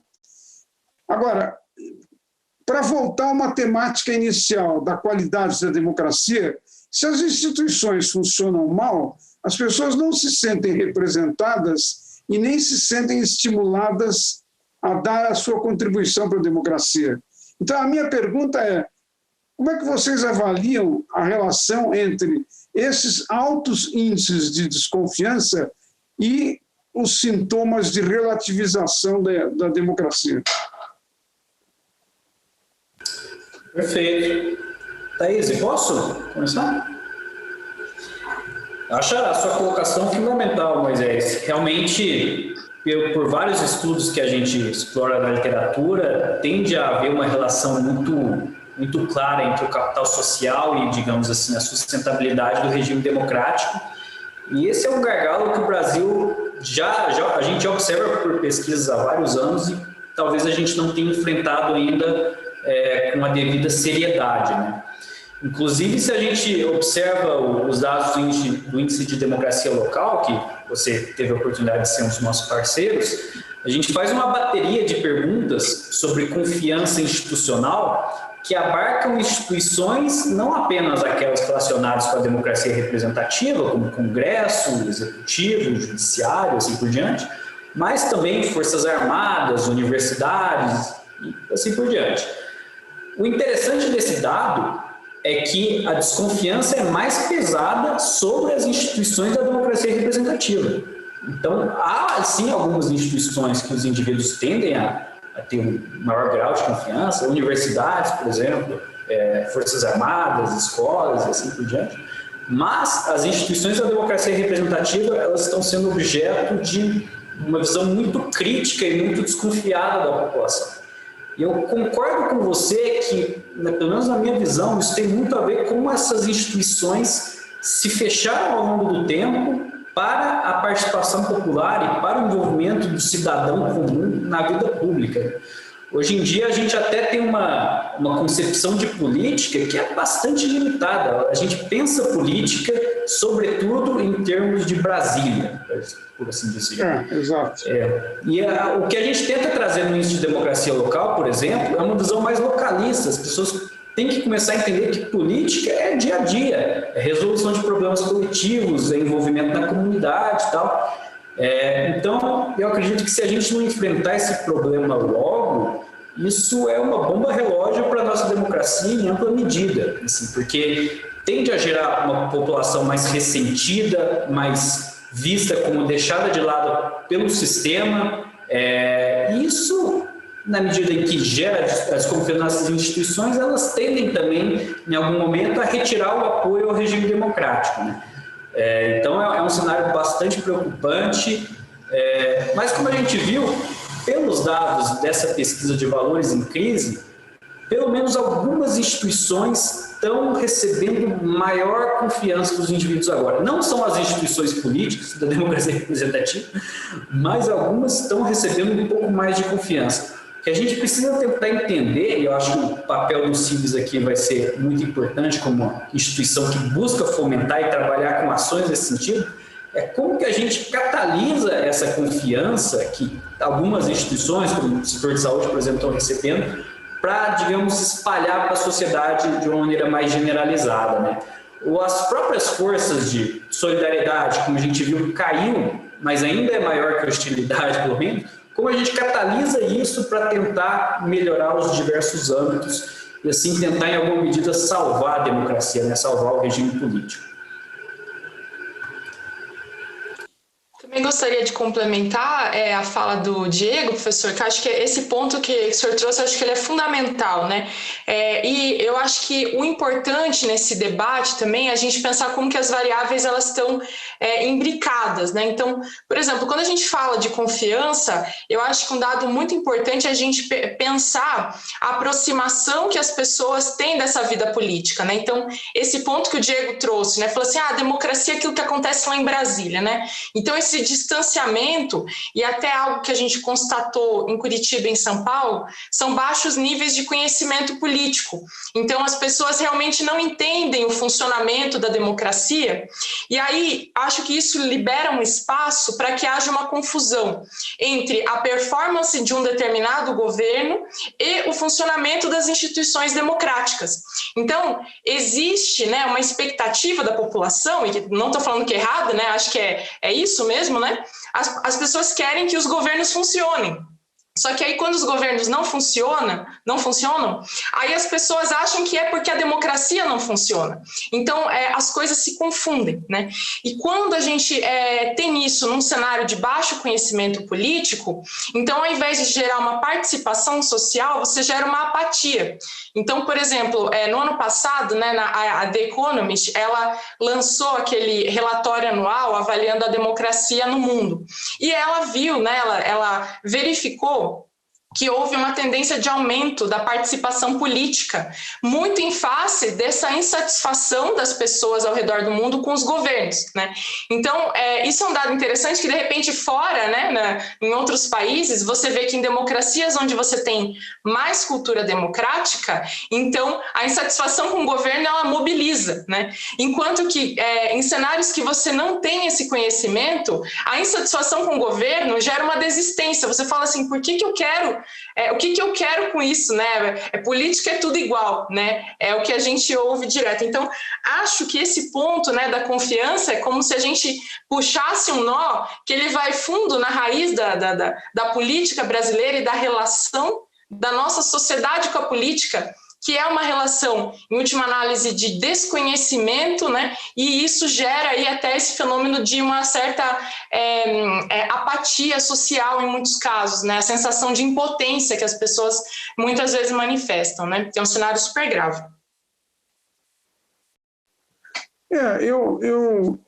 Eu acho que é interessante fazer uma indagação sobre o que provoca a desconfiança, né? É muito provável que o que provoca a relativização da adesão democrática esteja ligado com a desconfiança. Quer dizer, o regime democrático faz uma promessa de que os eleitores são os soberanos. O soberano não é mais o governante, não é mais o príncipe, não é mais o imperador, não é mais o rei. Os soberanos são os cidadãos que votam, que escolhem. Eles votam, escolhem não apenas governantes, mas escolhem políticas. E, frequentemente, as políticas que aparecem prometidas nas campanhas eleitorais não são cumpridas. Então, há uma primeira desconexão que ocorre, entre promessas eleitorais não cumpridas e a percepção dos cidadãos. Mas nós vamos adiante. Eu acho que é preciso ir mais além disso, porque algumas das instituições, como é o caso das instituições de representação e aspectos do judiciário, são instituições que, de alguma maneira, controlam o abuso do poder, inclusive as omissões e a ausência de ação capaz de responder aos cidadãos, controlam se funcionarem bem. Quer dizer, a ideia de intermediação entre a sociedade e o Estado, que cabe aos partidos políticos fazer, se ela não opera, se ela não funciona, as pessoas que votam, confiam eventualmente em promessas eleitorais, não se sentem representadas ao longo do mandato de 4 anos ou de 8 anos de um governador, de um prefeito ou de um presidente, e não tem mecanismos pelos quais possa intervir. Então, isso, evidentemente, esse mau funcionamento, essa desconexão, Agora, um outro aspecto que eu que eu queria trazer também para o debate é que nas pesquisas que eu realizei sobre confiança e desconfiança, além do mau funcionamento das instituições, de uma percepção de que as instituições não funcionam para aquilo para o qual elas foram criadas, a representação, o controle do abuso, a accountability, essas questões que são fundamentais na definição democrática. Além disso, nas pesquisas dos anos 80 e as mais recentes, do início da primeira e da segunda década desse século, estão muito relacionadas, por exemplo, com a incidência da corrupção. Quando tem corrupção, aumentam os índices de desconfiança. Quando tem corrupção, aumenta os índices de negação de adesão à democracia. Eu estou mencionando a corrupção, poderia mencionar política de segurança, poderia mencionar desigualdades fundamentais, mau funcionamento de serviços como educação e saúde, principalmente. Mas são questões absolutamente centrais que estão na raiz. Quando você faz análise estatística mais sofisticada, eventualmente regressão, e mecanismos pelos quais nós podemos ir buscar elementos causais, esses fatores, mau funcionamento, corrupção, ausência de serviços públicos, omissão de governos, apareceu na pesquisa de vocês também uma desconfiança grande em relação ao governo, não só em relação às instituições, né? Essa conexão, ela é como se fosse um gradiente que gera desconfiança e que, por sua vez, também gera, digamos assim, distanciamento do regime, né? Agora, tendo dito isso, eu queria colocar uma outra questão para ouvir vocês também, com base na experiência que vocês têm, não só nessas pesquisas, mas como nos estudos que fizeram.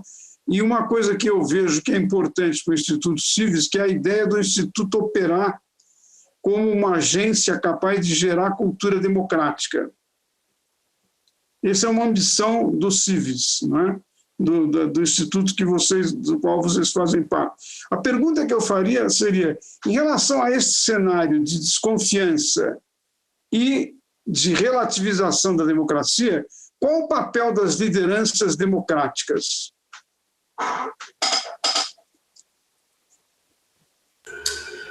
Thaís, eu posso? Pode. Eu acho que é uma pergunta excelente, né?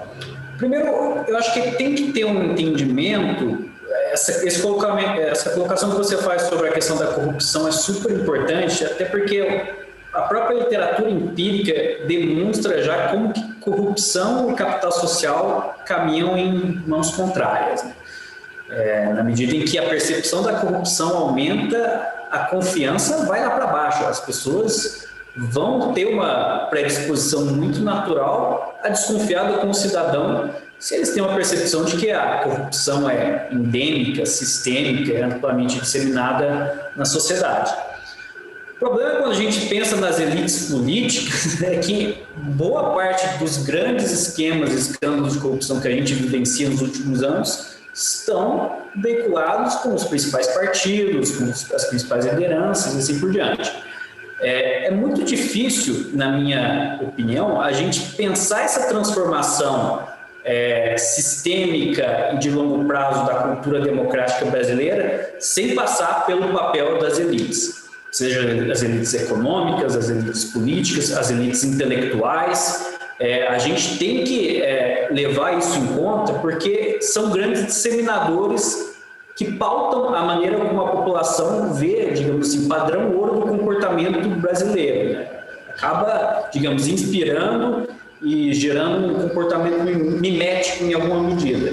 Então, nos trabalhos que a gente tem desenvolvido no Cives, é uma preocupação que a gente está tentando trazer de maneira muito incisiva, de trabalhar com as elites em alguma medida para tentar entender como que eles podem catalisar essa transformação da cultura política na sociedade como um todo.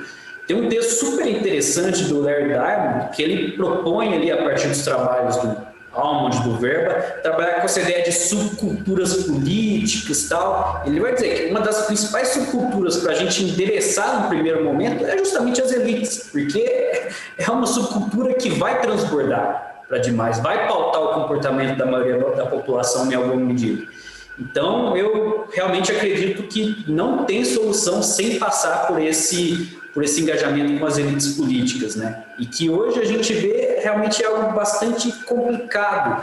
A gente estava mencionando os casos de os números de confiança. A pior confiança que a gente observou no índice de democracia local, e acredito que o Moisés também tem observado nas pesquisas dele, são os partidos políticos, né? Que fazem a intermediação da população com o sistema político. E mesmo quando a gente faz uma avaliação mais institucional, por assim dizer, no IDL a gente fez isso naquela dimensão de processo eleitoral, o pior atributo daquela dimensão era o que tinha a ver com a dinâmica intrapartidária, em que medida que os partidos eram abertos, tinham uma competição verdadeira ali para tentar, para os diretórios locais, assim por diante, para lançar candidaturas e tal. Então, é realmente difícil a gente conseguir trabalhar esse tema sem passar por uma visão das elites, dos partidos e melhorar as instituições também. O CIFES é um instituto que foca muito na questão da cultura democrática, na cultura política como um todo, mas isso não quer dizer que a gente não precise melhorar as instituições, elas também têm que ser melhoradas e bastante. Mas muito do nosso ponto é que, durante um bom tempo, a cultura política parece que ficou deixada de lado. Talvez muitos especialistas, muitos estudiosos ou mesmo atores políticos achavam que bastava a gente melhorar as instituições, que a população ia internalizar valores mais democráticos e assim por diante. A gente observa que normalmente não é assim. As coisas têm que serem feitas ao mesmo tempo, né? Um olhar para as instituições e para a população. Perfeito, Diego. E acho que complementando, né? Acho que eu concordo muito com o que você falou, esse ponto sobre a importância das lideranças democráticas. Inclusive, o Pew Research Center divulgou recentemente um estudo sobre a polarização nos Estados Unidos durante o governo Trump. E é super interessante ver assim, o efeito que teve de realmente criar um sectarismo lá nos Estados Unidos, né? Em termos de discurso, em termos de posicionamento político, e chega ao ponto assim das pessoas entenderem aí os fatos de uma forma totalmente diferente, né? Então essa pesquisa é um exemplo bacana do papel que as lideranças democráticas têm, né? De realmente guiar a população, né? Para determinadas posturas, né? Sociais. Então aí essa polarização que eles mediram nos Estados Unidos, mas que aqui no Brasil também, em alguma medida, aí a pesquisa Valores em Crise, ela já sugere também, né? Então é um dado interessante para a gente pensar a importância das lideranças democráticas, ao mesmo tempo que a cultura política, pensar a cultura política, permite pensar meios para que a população consiga, né, melhores ferramentas para escolher essas lideranças. E não só pelo voto, mas pela forma que a gente dialoga com essas lideranças, pelo tipo de cobrança que a gente tem, né, pelo tipo de coisa que a gente aceita que elas façam ou não, né? Então, quando a gente resolve sair às ruas para se manifestar, para se posicionar, é um jeito de dizer, olha, isso que você está fazendo não condiz com o que a gente espera de uma liderança. Então, a sociedade cada vez mais precisa se dar conta desse poder que ela tem de mudar a realidade da democracia. E a cultura democrática justamente permite esse empoderamento, né, esse fortalecimento, para que a gente não se sinta assim, refém, né, de quem está lá no poder. Eu acho que esse é um aspecto que vai ter uma grande importância nesse período que nós vamos viver agora, de agora para 2022, né? Acho que, como nós estamos falando de conhecimento da realidade, para transformar a realidade, para melhorá-la, para, num certo sentido, fortalecer valores da democracia e permitir que ela funcione melhor, eu acho que parte desse debate é muito importante conscientizar os líderes, aqueles que estão entrando, por exemplo, na disputa, na corrida eleitoral, não é? Querendo se apresentar como um possível representante do país, da nação, etc. Conscientizar essas pessoas que elas têm uma responsabilidade extremamente importante, muito séria, em relação a um aspecto que foi mencionado pelo Diego e que você retomou também, Thaís, e que é o seguinte, quer dizer, num determinado momento houve uma certa ilusão com as transições de que se você tivesse estabelecido as instituições, haveria uma percepção das pessoas, uma adesão das pessoas e faria funcionar bem a democracia. É preciso ter claro que não é assim. Acho que foi bem lembrado que são momentos diferentes, são tempos diferentes, não é? E as lideranças precisam ter um papel de explicar, de convencer, de persuadir, de retomar os valores da democracia. Por exemplo, no nosso caso, eu acho que, olhando o que ocorreu em 2018 e depois as consequências de 2018, tem dois aspectos extremamente importantes que eu acho que tem que entrar na nossa revisão e, num certo sentido, no nosso debate com esses que estão agora se propondo a assumir papel importante de liderança, né?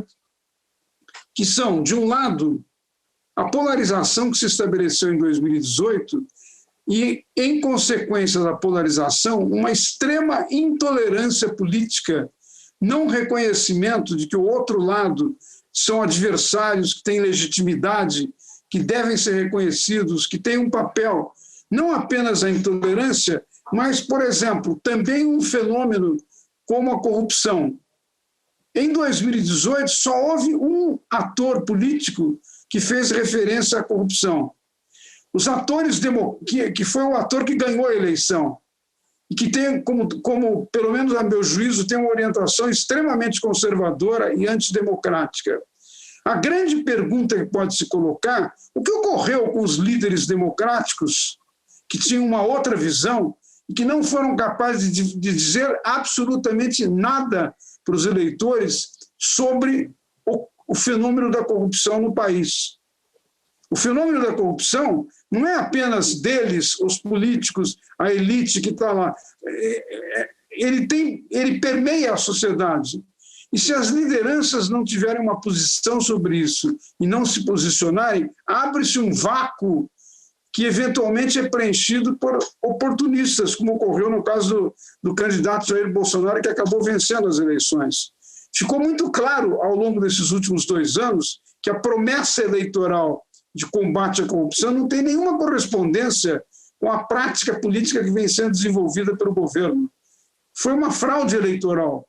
Agora, e os democratas? Aonde estavam os candidatos democratas que não disseram nada sobre o tema da corrupção e deixaram, num certo sentido, os eleitores, digamos assim, decepcionados e desprotegidos, né?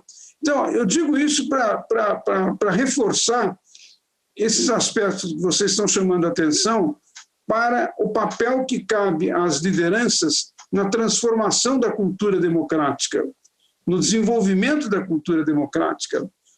Aceitar a intolerância é aceitar que a democracia não funciona sem diferentes. Num certo sentido, é passar por cima da ideia de que a democracia tem desiguais e todos eles são legítimos e têm que ser reconhecidos. Aceitar um fenômeno que, na verdade, é uma prática de abuso do poder é uma recusa da ideia de que os eleitores são soberanos. Passa uma imagem para a sociedade de que a democracia não vale a pena.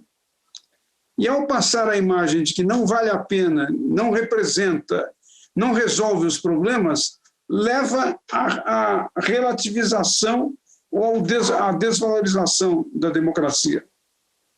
Mas são questões que eu estou me tomando a liberdade de agregar, porque as apresentações que vocês fizeram foram tão interessantes, no sentido de que abre espaço para esse debate que nós precisamos aprofundar.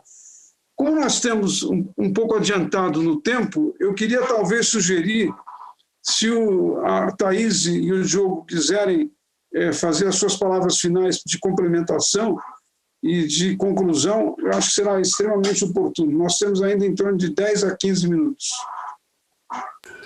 Perfeito, professor. Acho ótimo esse espaço, esse momento que a gente está tendo aqui de reflexão e de pensar, inclusive, em saídas, né, em soluções.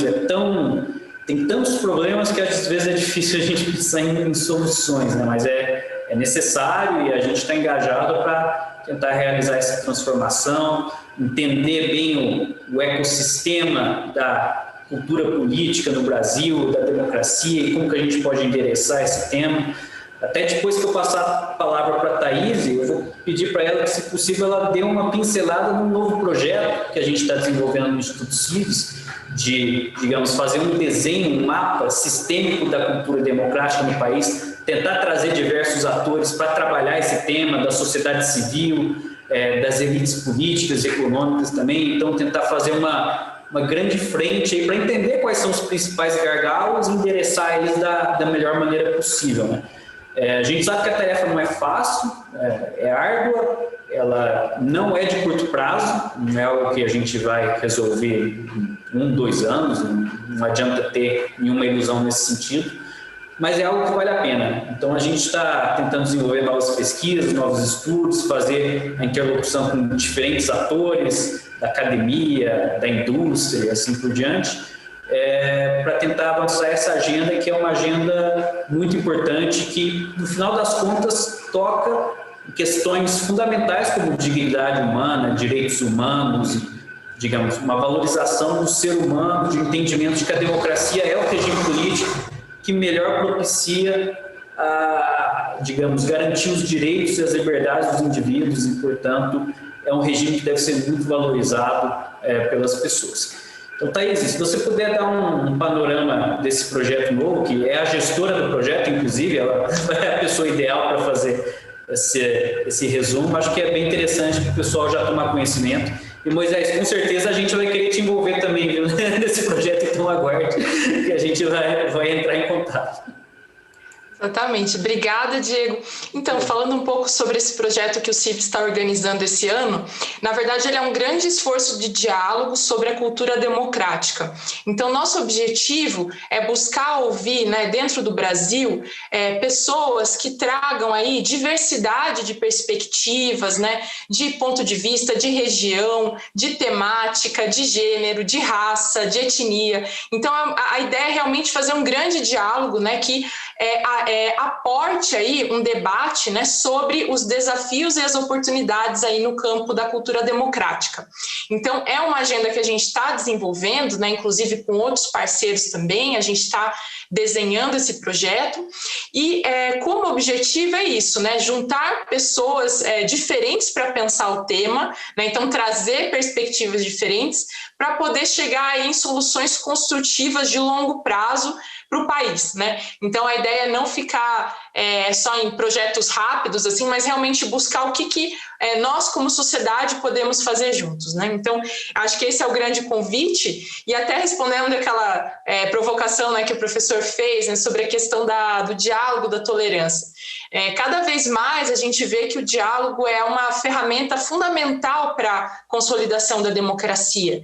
E também é interessante pensar, né, como a intolerância ela pode servir para fins políticos escusos, né? Então, falando de uma forma geral, é isso, né? A população se vê como massa de manobra ao longo de todo o espectro político. Se a população não tem consciência da importância que ela tenha esse diálogo com o diferente, que ela consiga entender a relevância dela, né? Então, enquanto pessoa, enquanto sociedade.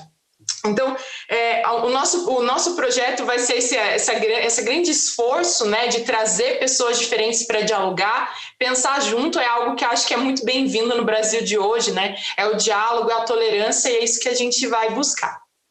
Eu acho que também, Thaís, uma coisa talvez mais concreta que a gente vai tentar executar, e se der certo vai ser algo muito legal, é de organizar o próprio setor que discute cidadania e cultura democrática no país, que a gente vê que tem vários atores, muita gente trabalhando com o tema, mas não é um setor organizado. não é um setor que cria uma agenda conjunta e trabalha por pautas conjuntas, diferentemente de outros setores que a gente vê que são muito mais bem organizados. O próprio setor de segurança pública, por exemplo, que tem um Fórum Brasileiro de Segurança Pública, que tem atores já engajados nesse tema há muito tempo. Esse setor de cidadania e cultura democrática é muito disperso, são forças muito separadas umas das outras. Então, acho que a ideia nossa é tentar aglutinar isso, né, Thaís? E gerar um setor em si, né? E tentar utilizar esse setor como uma alavanca propulsora para conseguir desenvolver esses temas no nosso país. Perfeito, Diego, obrigada, é isso mesmo. Acho que é importante assim a gente saber, né, quem trabalha com isso, quem tem interesse, né? Inclusive essa parceria com o Instituto de Estudos Avançados já é um grande caminho para isso, né, para que a gente avance os debates e desperte o interesse para essa temática que é tão importante, né? Mas assim, agradeço muito, professor, acho que foi uma honra estar aqui de novo para mim, para o Instituto, né? E estou muito animada aí para os projetos que a gente vai fazer juntos. Então, eu acho que essa proposição e esse projeto que você está... desculpe.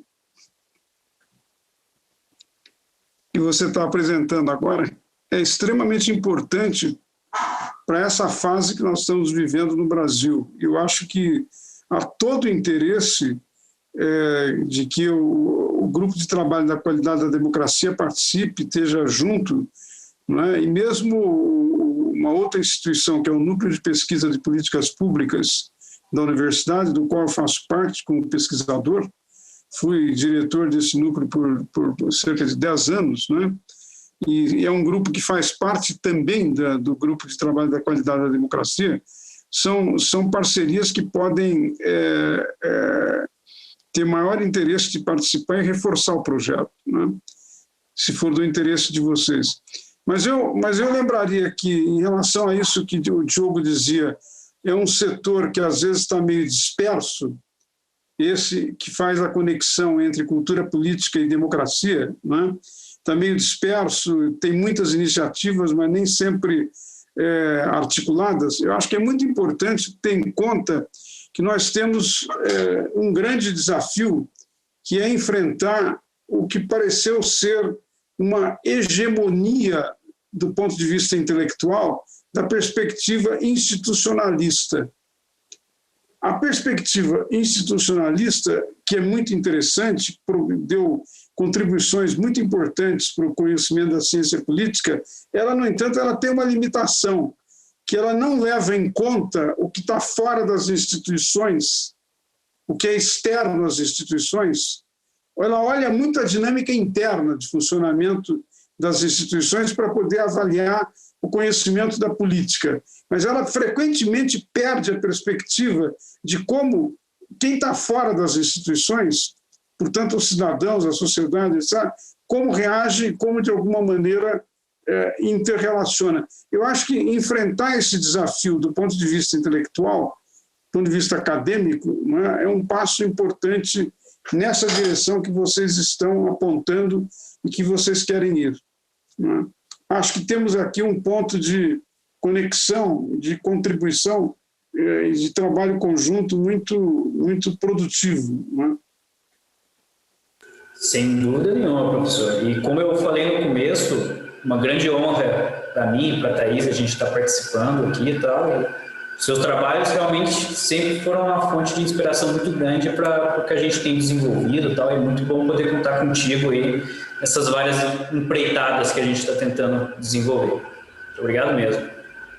Muito bom. Então, eu queria, em nome do Instituto de Estudos Avançados e do Grupo de Trabalho da Qualidade da Democracia, agradecer muito a participação da Thaís, do Diego, e parabenizá-los por esses projetos que vocês estão desenvolvendo, particularmente sobre esse dos valores no contexto da pandemia. Nós estamos vivendo um momento extraordinariamente importante da humanidade, né? Um momento muito dramático, num certo sentido, mas, ao mesmo tempo, com toda a situação de crise, abre oportunidades, às vezes na dor, às vezes no sofrimento, mas abre oportunidades. E uma delas é precisamente essa de nós revermos, nós, de alguma maneira, aprofundarmos a possibilidade de mudança dos valores num sentido de mais solidariedade, mais percepção, mais participação e, num certo sentido, que as pessoas se sintam presentes, como fazendo parte do modo como funciona a vida política, que tem tanta importância sobre a vida das pessoas, mesmo quando elas não participam. Então, desse ponto de vista, perceber essa dimensão digamos assim, é um valor extraordinariamente importante para reforçar uma cultura de natureza democrática. E por isso é que eu estou parabenizando vocês pelo trabalho e dando a inteira boas-vindas desta parceria conosco no IA. Muito obrigado, então. Obrigado pela participação, obrigado por trazerem todas essas questões. Eu quero aproveitar também para agradecer à Cláudia, ao Sérgio e aos nossos colegas Aziz e outros colegas do Instituto de Estudos Avançados que ficam na retaguarda, mas garantem que a gente possa realizar seminários e lives como esta. Então, em nome dos meus colegas, para parabenizar os colegas, eu faço isso em nome da Cláudia. Muito obrigado, Cláudia, e bom dia. Obrigada, professora. Até o próximo evento. A minha imagem não está entrando para dar o tchau. Tá bem? Obrigado. Tchau, tchau, gente. Tchau.